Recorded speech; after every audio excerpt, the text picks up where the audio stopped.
In our previous video, we explored the fascinating world of lunar yogas, the powerful planetary influences formed when true planets align on either side of the moon. These include Sunapa, Anapa, and Durudura yogas, each shaping a person's destiny in unique ways. But what happens when none of these yogas are present in a birth chart? This absence sets the stage for the formation of Kemadruma Yoga, one of the most challenging planetary combinations in Vedic astrology. However, while this is the first condition for Kemadruma Yoga, it alone does not seal one's fate. Several additional factors must align for this yoga to take full effect. Kemadruma Yoga is often regarded as highly inauspicious, bringing struggles and isolation. Yet, as with all astrological influences, context is key. In this video, we will delve into its intricacies, drawing insights primarily from the classical text Phaladipika to understand its true impact. Let's begin. Now, let's dive deeper into the formation of Kemadruma Yoga. For this yoga to fully manifest, five specific conditions must be met, each one reinforcing its influence. The first condition, which we have already covered, is the absence of true planets in the second and 12th houses from the moon. As a reminder, the true planets in this context are Jupiter, Venus, Mercury, Saturn, and Mars. The second condition states that none of these true planets should be conjunct the moon, meaning they should not be in the same house as the moon, nor in the houses immediately before or after it. The third and fourth conditions extend this rule further. The true planets should not be positioned in any of the Kendra houses, the first, fourth, seventh, or 10th, from either the moon or the ascendant. Kendras are powerful stabilizing forces in a chart, and their absence leaves the moon unsupported. Finally, the fifth condition states that no true planet should aspect the moon. While this aspect rule is not mentioned in Phaladipika, it is noted in another classical text, Saravali. Only when all five of these conditions are met does Kemadruma Yoga take full effect, bringing its well known challenges in the native's life. Kemadruma Yoga is, thankfully, a rare occurrence, precisely because all five conditions must be met for it to fully manifest. These conditions indicate that the moon is left entirely isolated, devoid of any support from the true planets. In Vedic astrology, planets positioned in Kendra houses from another planet naturally provide strength and stability to it. This is why the absence of true planets in Kendras from both the ascendant and the moon is a crucial factor in the formation of this yoga. Without such planetary support, the moon, representing the mind, emotions, and overall well being, is left vulnerable, intensifying the challenges associated with Kemadruma Yoga.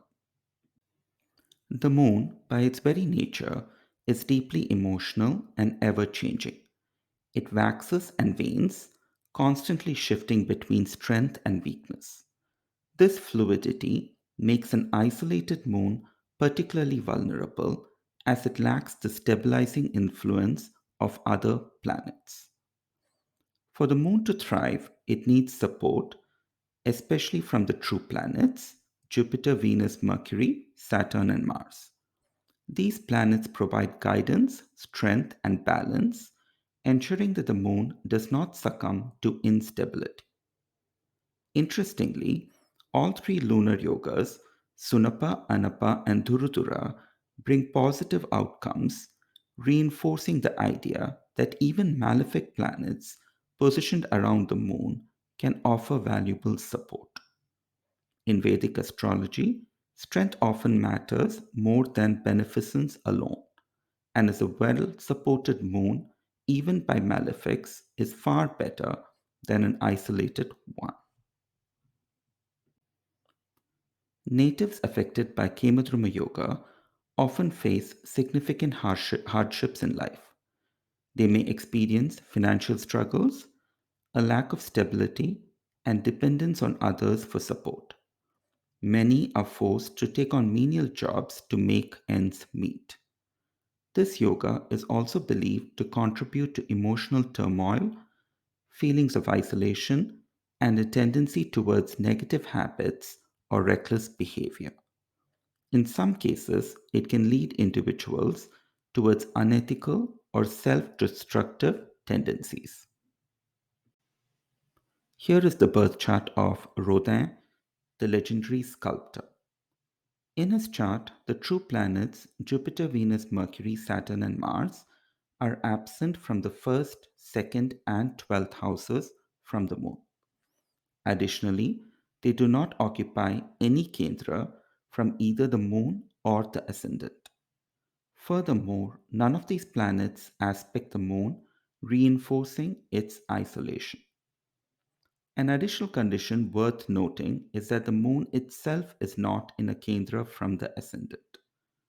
While Hora Shastra states that the moon's presence in a kendra from the ascendant acts as a mitigating factor for Kemadruma Yoga, I have chosen not to consider this factor here.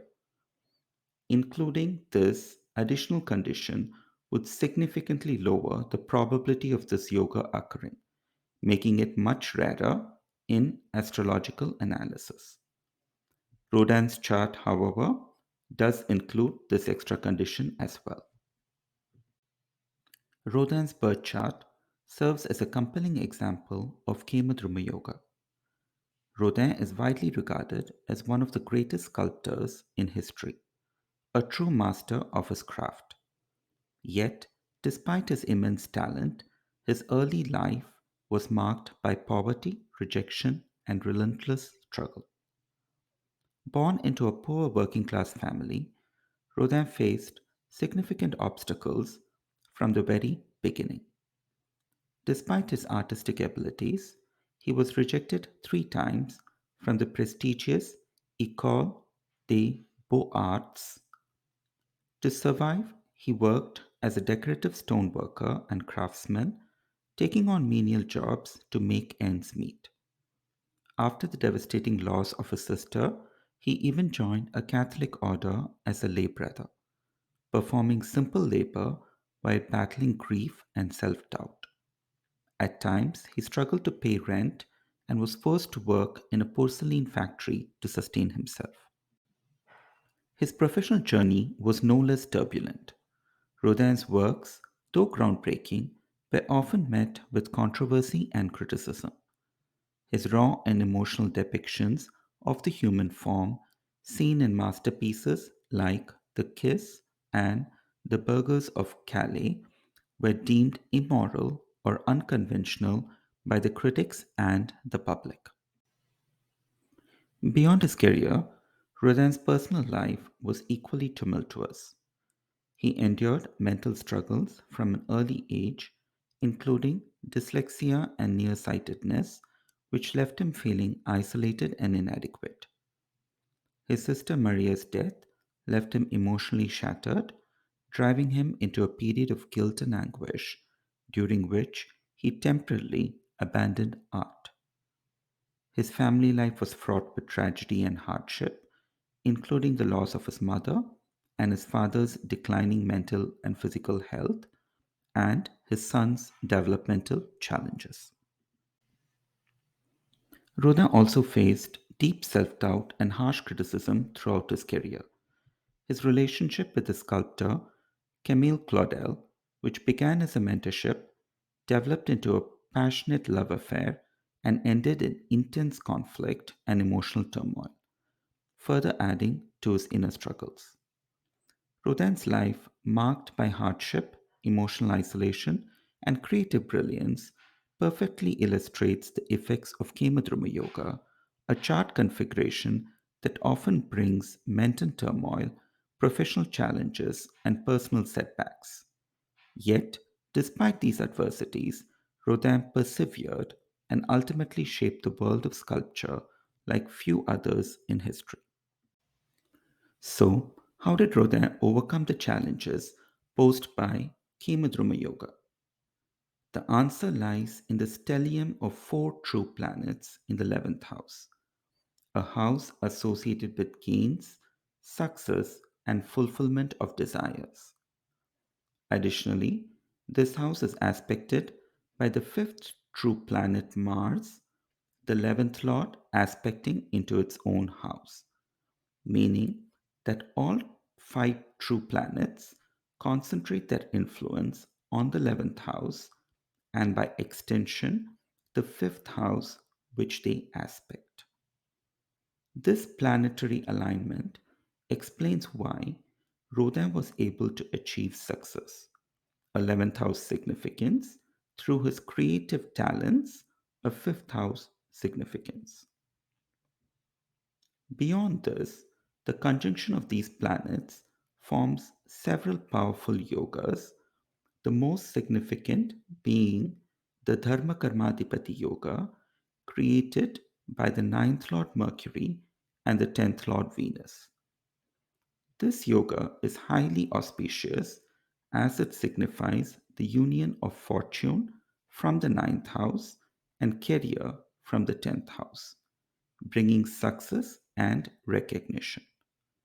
Moreover, all three Trikona lords, Saturn, Venus, and Mercury, are together in the 11th house, further amplifying the chart's strength and ensuring steady growth and achievement for the native. Together, these yogas significantly strengthen Saturn, Rodin's Lagnesh or ascendant lord, making it exceptionally powerful. This well placed Saturn endowed him with resilience, perseverance, and unwavering determination, enabling him to overcome the hardships imposed by Kemadruma Yoga and ultimately achieve greatness despite his early struggles. Rodin entered his Saturn Dasha from 1874 to 1893, spanning the ages from 33 to 52, a period during which his life took a decisive turn for the better. This phase marked his transition from obscurity to recognition as he began to establish himself as one of history's most celebrated sculptors. Thanks for watching this video. Please subscribe to the channel if you found this video informative.